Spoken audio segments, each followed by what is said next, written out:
today we are demonstrating some partner exercises. These are a really fun way to get in a little bit of activity. What we're going to show you today is not a complete workout, but it can be a fun addition to your workout or a fun once in a while set of exercises that you can do. We'll start off easy and then we'll make them a little bit more challenging. So always feel free as you're doing exercises, if you see one that's appealing to you, but maybe isn't quite going to work for you, feel free to modify it in ways that do work for you. We also, normally when I'm exercising, I'm being respectful of my body and what my body needs. But now that I'm exercising with a partner,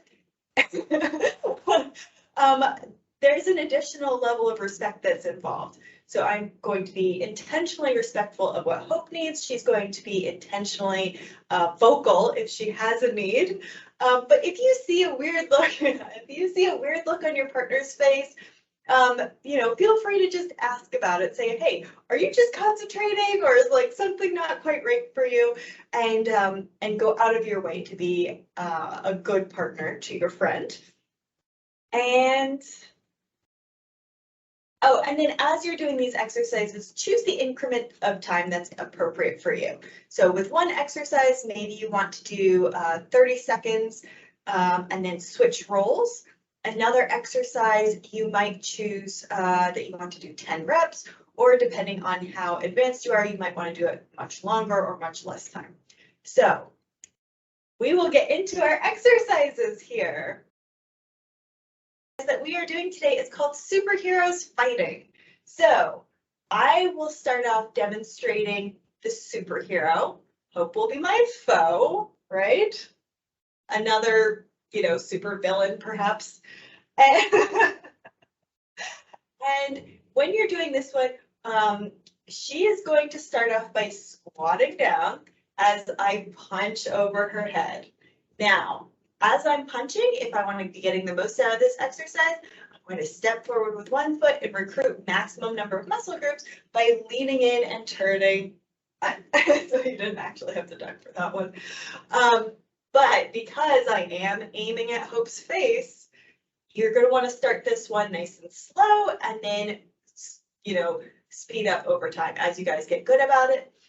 It can also help to count. So maybe I say 1, which means that I'm punching you, and then I say 2, which now means that it's Hope's turn to punch me in the head, right? The evil villain always fights back, and I squat down. Now, if squatting is not friendly for your body, you could do anything that you would like to get low. If you are more advanced, you could totally do a burpee while you're getting low. So make this customized to your body. This is an example of how a couple of rounds would look. So 1, 2, 1, 2, 1, 2. And then as we get better and better, we'll speed it up over time. For this next one, we're going to do a little bit of a core stability exercise. This could also work on your balance. So if you have very poor balance, be very careful about this one. We're going to set Hope up for success here. She's going to have a nice wide stance. Nice. And when she stands on her feet, she's thinking about each foot as being a tripod. So she has the big toe side of her foot, the little toe side of the foot, and the heel on the foot, and her weight is evenly spread throughout those 3 points on each of her feet. So she has 2 tripods supporting her. She has her core that's drawn in. She's got her knees slightly bent so that she's agile and she can move if she needs to move. She also has her chest lifted and her shoulders down and back, and her ears stacked nicely over her shoulders. And then what she's going to do is she's going to bring her hands together, almost like a prayer pose. As she does this, just to give you guys a heads up, hands farther away from the body will make this a bit harder. Hands in closer is going to make it a bit easier. Then I am going to be an antagonist, and I'm going to try and push her around by pushing on her hands. When I do this, I can do any pattern I want. I can mess with her head. I can try to make her think that I can go in a certain pattern to try and make her compensate in a certain direction, and then I can switch the pattern. So my job is really just to be annoying. It would look like this, and of course I'm watching Hope's face. I'm making sure that she's not getting too off balance or too out of her element. And Hope is giving me signals by her smiling face that she is having a fantastic time. So in a perfect world, Hope wouldn't be moving at all here. So as you get better and better at this, you will find yourself moving less and less. There is definitely a neuromuscular component in, being able to anticipate or just being able to know what's coming next. I might be pushed. And that connection happens with your brain. So 3 sessions in, you might find this is drastically easier than the first session. So the next thing we're going to do is we are going to do a plank variation that has a partner.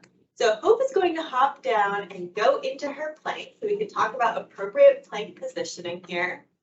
She's going to bring, I have pre-requested that she do as many things wrong as she can think of. She's very good at doing everything right, so she might not think of everything, but she's going to have a straight line from her heels through the center of her hips, up through her shoulders, and then her ears are going to be in that line. So she's made her adjustments. She's also feeling that her core muscles working. She's going to draw in her navel, and she's going to really press the floor away from her. And that means, yes, lifting up through the upper back there. And then from there, she's going to hold this position, and she is going to be trying to push me over as we're both in our planks. So, not as I'm standing here. So I am going to do the plank on my knees so that, different partners will have different abilities. I'll do this plank on my knees, and she will be doing the plank on her toes here. And then we'll show a different version afterwards that is not pushing your partner over. All right, so we're coming down into a really, really beautiful, perfect planks here. I'm on my knees, Hope is on her toes. We look excellent. And what we're going to do is, starting with the right hands, we're going to try and push each other over. Grr, and then switch. Now, it's easier to switch and you'll have a better base underneath you if you have your hand close to under your chest, because I only have one support here. So I put my support column right under the center of my weight, and then I switch to the other side, try and push, and hands down. So feel free to alternate as many times as is appropriate for you and your partner. If you would rather not try to push each other over, if one person is much stronger than the other one, you can also fight over something. We have a band here, but you could also use a kitchen towel, anything like that, dog leash, I don't care. And then what we're going to do is same thing, except for we're going to be pulling instead of pushing. So really, really gorgeous, perfect plank here. I'm starting with my left hand down. I have my center column underneath my chest to support me. And then we're going to fight over the band. Yes. And switch hands. Yeah, and if Hope's too speedy, I might just lose right away. And then we can switch again. For our next act, we are doing push-up claps. So this will be where Hope and I choose the push-up modification of our choice. So if you're working with a partner that's much stronger with you, they could be on their toes, they could have their feet elevated while they're doing this, and the other person could be on their knees. I have a little bit of a space constraint here, so I'm going to be on my knees, and my feet are kind of going to be up the walls. Do not feel like you need to do that part. And then Hope is going to be doing her push-ups, whatever variation she chooses. As you're doing your push-ups, always make sure that you are doing really great form, like you're just a moving plank as you're doing your push-up. Shoulders staying away from the ears, all that good stuff. And then we're just going to be cheering on our partner. So getting on into this.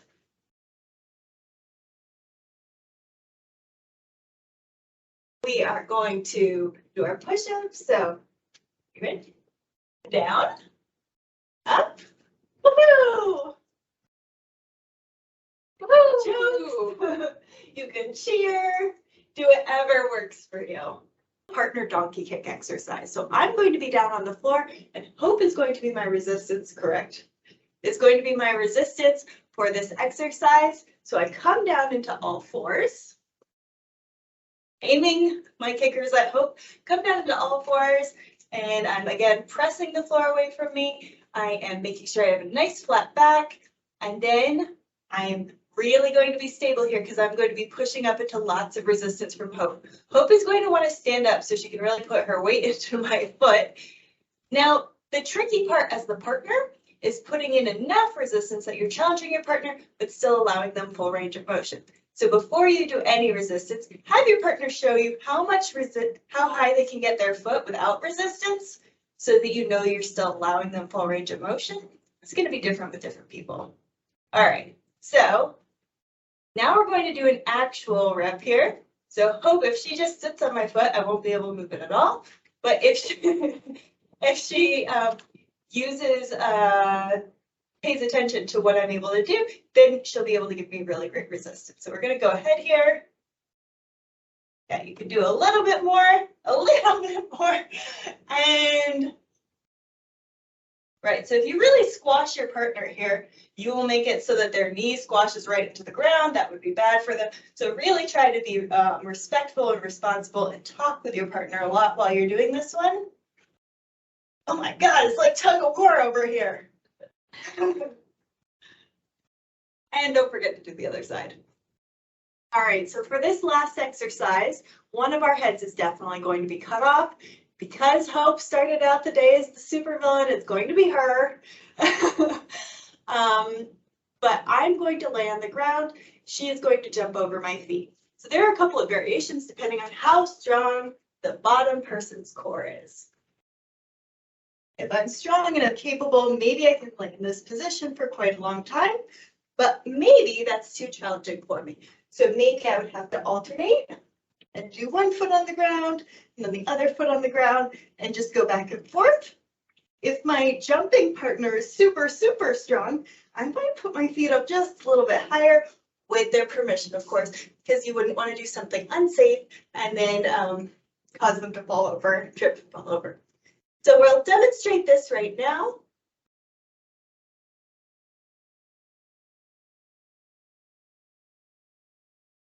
I go backwards. Turn around.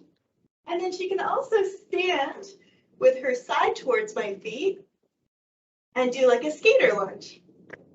Yep, or you could do like a skier thing. Do you know skaters where you jump with just your one foot? Yeah. So there are lots of variations to bring this to your level and how it's comfortable for you. If you wanted to do this low impact, you could also do that just by stepping explosively and speedily.